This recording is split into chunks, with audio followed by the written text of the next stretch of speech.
الحمد لله. الحمد لله الواحد الديان، أكرمنا بنعمة الإسلام وزيننا بزينة الإيمان. نحمده سبحانه ونشكره، أنزل علينا القرآن وخصنا برسالة سيد ولد عدنان. وأشهد أن لا إله إلا الله وحده لا شريك له في جميع العوالم والأكوان، وأشهد أن محمدًا عبده ورسوله، صفيه وخليله، أرسله ربه بين يدي الساعة بشيراً ونذيراً للإنس والجان، صلى الله وسلم وبارك عليه.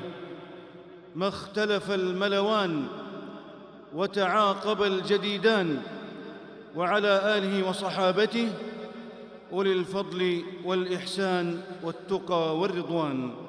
أما بعد، فأوصيكم أيها الناس ونفسي بتقوى الله، فاتقوا الله رحمكم الله، واعلموا أن الثبات على دين الله هو رأس مال المؤمن في هذه الحياة.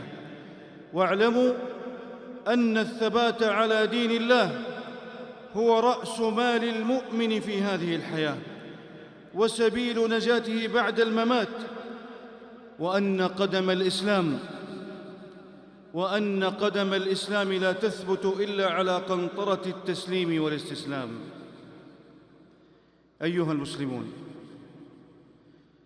مع تعاقب الأعوام وتباعد الأزمان عن نور مشكاة خير الأنام صلى الله عليه وسلم، توالت المحن وعمت الفتن وتنوعت الشبهات وتكاثرت الشهوات وازدادت الصوارف وتوالت الملهيات. فعن أنس رضي الله عنه قال: قال رسول الله صلى الله عليه وسلم: لا يأتي عليكم زمان إلا الذي بعده شر منه حتى تلقوا ربكم. أخرجه البخاري.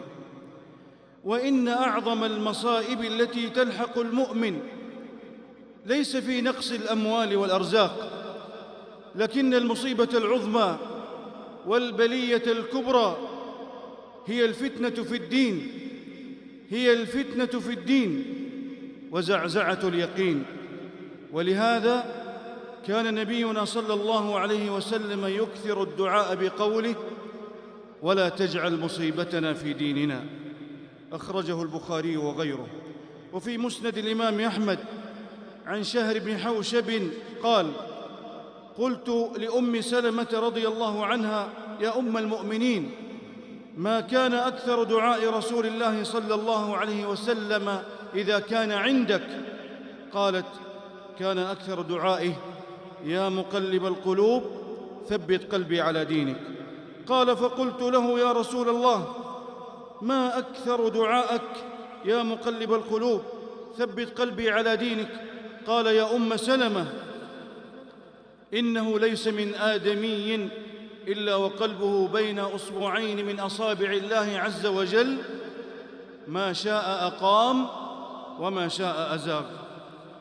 لذا تعين على كل مسلم حريص على سلامة دينه يرجو لقاء ربه أن يتمسك بما يحفظ عليه إيمانه ويتشبث بما يحمي له توحيده.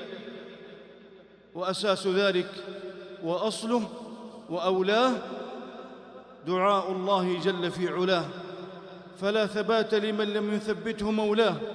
قال سبحانه: ولولا أن ثبتناك لقد كدت تركن إليهم شيئا قليلا.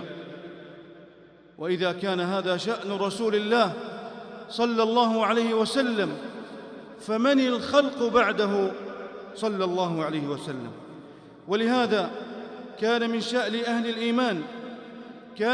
شأن أهل الإيمان دعاء الله الملك الرحمن: ربنا لا تزغ قلوبنا بعد إذ هديتنا وهب لنا من لدنك رحمة إنك أنت الوهاب. أيها المسلمون، وإن من أهم أسباب الثبات على دين الله تعاهد القرآن الكريم بالتلاوة لحروفه والتدبر لآياته وبالتفقه في معانيه والعمل بما جاء فيه. وقال الذين كفروا لولا نزل عليه القرآن جملة واحدة كذلك لنثبت به فؤادك ورتلناه ترتيلا. وبمصاحبة الأخيار والبعد عن الأشرار.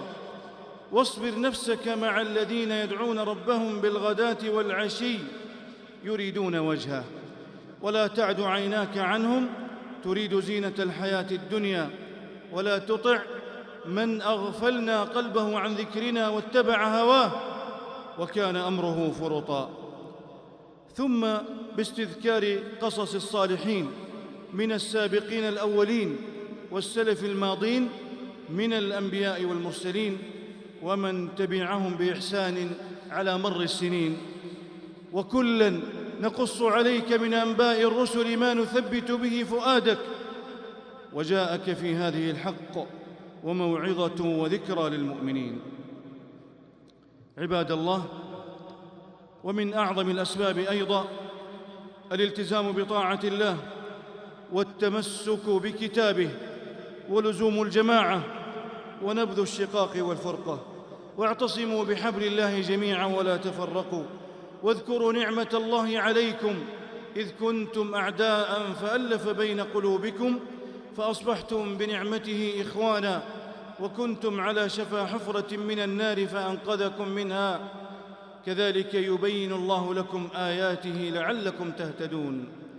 ثم بالمداومة على العمل الصالح ولو أنهم فعلوا ما يوعظون به لكان خيراً لهم وأشد تثبيتاً وإذا لآتيناهم من لدنا أجراً عظيماً ولهديناهم صراطاً مستقيماً. وأعظم الأعمال الصالحة الإيمان بالله. يثبت الله الذين آمنوا بالقول الثابت في الحياة الدنيا وفي الآخرة ويضل الله الظالمين ويفعل الله ما يشاء. وبالبعد عن مواطن الشبه والشهوات واجتناب مجالس اللهو والمغريات يسلم للعبد دينه وتصفو له سريرته. يسلم للعبد دينه وتصفو له سريرته. وإذا رأيت الذين يخوضون في آياتنا فأعرض عنهم حتى يخوضوا في حديث غيره وإما ينسينك الشيطان فلا تقعد بعد الذكرى مع القوم الظالمين. وقد نزل عليكم في الكتاب أن إذا سمعتم آيات الله يكفر بها ويستهزأ بها فلا تقعدوا معهم حتى يخوضوا في حديث غيره إنكم إذا مثلهم إن الله جامع المنافقين والكافرين في جهنم جميعا. فاتقوا الله عباد الله واصبروا وصابروا على طاعة الله تفوزوا وتفلحوا. أقول قولي هذا وأستغفر الله لي ولكم ولسائر المسلمين من كل ذنب فاستغفروه إنه هو الغفور الرحيم. الحمد لله لا إله غيره ولا رب سواه. نحمده سبحانه وتعالى ونشكره على أعظم خير وأدناه وأظهر فضله وأخفاه. والصلاة والسلام على خير خلق الله محمد بن عبد الله نبيه ومصطفاه ورسوله ومجتباه وعلى آله وصحابته أهل الفضل ومنتهاه ومن تبعهم بإحسان ما بلغ الزمان شأوه ومداه. أما بعد فاتقوا الله رحمكم الله واعلموا أن أعظم كرامة يكرم الله جل وعلا بها عبده في هذه الحياة أن يختم له بالإسلام. واعلموا أن أعظم كرامة يكرم الله جل وعلا بها عبده في هذه الحياة أن يختم له بالإسلام وأن يميته على الإيمان. وإن من أعظم أسباب نيل هذه الكرامة المداومة على الطاعة والاستقامة. ومن عاش يراقب الله في خلواته أمنه سبحانه عند مماته. ومن عاش يراقب الله في خلواته أمنه سبحانه عند مماته. وأعظم ما يلقى المؤمن به ربه أن يسلم هذه الروح، والشأن أنه لم يدنسها بريبة ولم يمل بها لهوى. والعبرة ليست بنقص البدايات لكن بكمال النهايات. وأعظم الكمال أن يموت المسلم على التوحيد والسنة، وأعظم الكمال أن يموت المسلم على التوحيد والسنة. فالله الله في الالتزام بالكتاب والسنة على منهج سلف الأمة والبعد عن أهل الزيغ والبدعة. قال رسول الله صلى الله عليه وسلم: فعليكم بسنتي وسنة الخلفاء الراشدين المهديين من بعدي، عضوا عليها بالنواجذ، وإياكم ومحدثات الأمور فإن كل بدعة ضلالة. أخرجه أحمد وأصحاب السنن. ثم عليكم بالصبر، فإن الصابر على دينه زمن الفتن كالقابض على الجمر. فعن أبي ثعلبة الخشني رضي الله عنه قال: قال رسول الله صلى الله عليه وسلم: فإن من ورائكم أيام الصبر، الصبر فيه مثل قبض على الجمر، للعامل فيهم مثل أجر 50 رجلاً يعملون مثل عمله. قالوا: يا رسول الله، أجر 50 منهم؟ قال: أجر 50 منكم. أخرجه أبو داود وغيره. ثم صلوا وسلموا على خير خلق الله محمد بن عبد الله، فقد أمركم بذلك ربكم فقال جل في علاه: إن الله وملائكته يصلون على النبي يا أيها الذين آمنوا صلوا عليه وسلموا تسليما.